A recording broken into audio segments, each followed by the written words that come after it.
এইবাৰ আমি বিনামূলীয়া নামভৰ্তিও কৰি দিম আৰু কলেজত যোৱা ছোৱালীজনীৰ বেংক একাউণ্টতো মামাই 10,000 টকা সোমাই দিম। আৰু লাখপতি বাইদেউ আকৌ মনত ৰাখিব 10,000 নহয় যে মই পিছত আৰু 25,000 টকা। আজি ৰেচন কাৰ্ড ঘৰে ঘৰে বিচাৰি বিচাৰি আমি ৰেচন কাৰ্ড দিছো, সেইকাৰণে চবে হাত উঠাই। ছোৱালীয়ে মেট্ৰিক পাছ কৰিব, চবটো কলেজত নাযাব, ঘৰত টকা পইচাৰ অসুবিধা আছে। এইবাৰ আমি বিনামূলীয়া নামভৰ্তিও কৰি দিম আৰু কলেজত যোৱা ছোৱালীজনীৰ বেংক একাউণ্টতো মামাই 10,000 টকা সোমাই দিম। আৰু যিজনী ছোৱালী ডিগ্ৰীত নাম লগাব তাইক 12,500 টকা সোমাই দিম। আৰু যোনে বিশ্ববিদ্যালয়ত পঢ়িব সেই ছোৱালীজনীক 25,000 টকা আমি বেংক একাউণ্টত।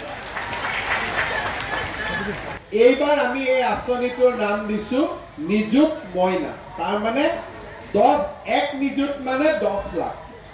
10 লাখ ছোৱালীক পঢ়াৰ খৰচ এইবাৰ চৰকাৰে দিব।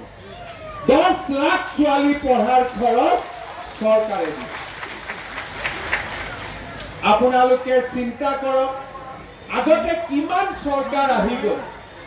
অৰুণোদয় আঁচনিটো আগতেও কৰিব পাৰিলেহেঁতেন, কোনেও নকৰিলে।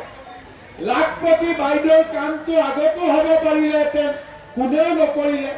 আৰু লাখপতি বাইদেউ আকৌ মনত ৰাখিব 10,000 নহয় যে মই পিছত আৰু 25,000 টকা। প্ৰথমতে 10, পিছত আৰু 25 পাব। তাৰমানে লাখপতি বনাইহে এৰিছে 100%। গণিত গৈ লাগিব, হ'ব। আজি আমাৰ চৰকাৰৰ দিনত বাগিচাৰ মজুৰি বাঢ়িলে, 1 লাখ ল'ৰা ছোৱালীয়ে চৰকাৰী চাকৰি পালে। আগতে দালালত টকা নিদিলে চাকৰিয়ে নহ'লে। এতিয়া মই হেলিকপ্টাৰ নামোতে মোক শুনি আছে যে ছাৰ, মামা, দাদা, পুলিচৰ ইণ্টাৰভিউ কেতিয়া? মই কৈছো জুলাই। চবে ফূৰ্তি পায়, কাৰণ জানে টকা দিব নালাগে, টকা নিদিয়াকৈ চাকৰি পাম আমি, হয় নে নহয়? আজিকালি চাকৰি দিলে টকা, চাকৰিৰ কাৰণে টকা দিব লাগে নেকি? কাৰোবাক লাগে নেকি?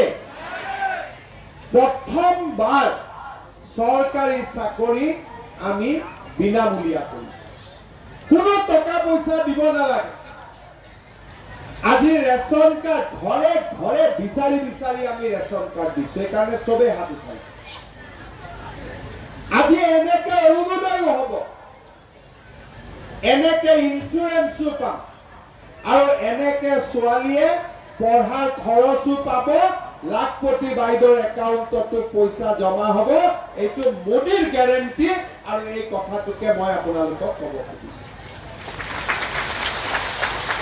আজি কৃষকসকলে বছৰত 6,000 টকা কৃষক সন্মান নিধিৰ পৰা পায়।